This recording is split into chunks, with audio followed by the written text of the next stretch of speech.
நாம எல்லாருக்குமே நல்லது செய்வோம், நல்லது சொல்லுவோம், நல்லதை எண்ணுவோம். இப்படியே மனசேக்கம் வச்சசேக்கம் கர்மன் ஏக்கம்னு சொல்லுவா.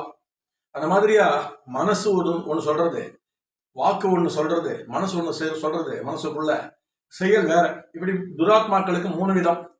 நல்லவாளுக்கு எல்லாமே ஒன்னாதான் இருக்கும். அவ சொல்றதுதான் செய்வா, அதுதான் நினைப்பா. நினைப்பும் செல்லும் சொல்லும் செயலும் எல்லாம் ஒன்னா இருக்கணும் நல்லவாளுக்கு. அப்பேற்பட்ட சஜ்ஜன சங்கமம். அதெல்லாம் சங்கம்னா என்ன? இன்னைக்குமே நல்லவர்களுடைய ஒன்று சேர்க்கை சங்கம்னு பேரு. அது கூட்டு. தேனி தேனி அதுபோல தேனி போல நாம இருக்கணும்.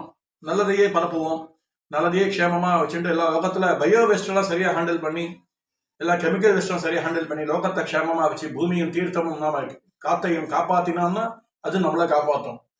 தர்மோ ரட்சதி ரட்சிதா அப்படிங்கிற மாதிரி இயற்கை பிரகிருதி ரட்சிதா ரட்சிதா. பிரகிருதியை நாம காப்பாத்தினோம்னா பிரகிருதி நம்மளை காப்பாற்றும். அதனால நம்ம பிரகிருதி தான், பூமி தேவி தான் முதல்ல பாகவத. அப்படிய பத்னியான பூமி தேவி, அவளுக்கு நாம நல்லபடியா அந்த அம்மாவை காப்பாத்தினோம்னா பெருமாள் நம்மளை காப்பாத்துறார், நவகிரகங்கள் நம்மளை காப்பாத்துறா, சமுத்திர ராஜன் நம்மளை காப்பாத்துறான். நம்ம பூமியை காப்பாத்துறது நம்முடைய முதல் கடமை. சக பக்தர்கள் சக உயிரினங்கள் எல்லாத்தையும் காப்பாற்றணும். எதையும் அழிக்கவும் வேண்டாம், தூரவும் வேண்டாம், கிட்ட மடியில வச்சுக்கவும் வேண்டாம். எது எங்க இருக்கணுமோ அதுதான் அங்கே இருக்கணும். க்ஷேமமா இருக்கணும். நாராயணன்.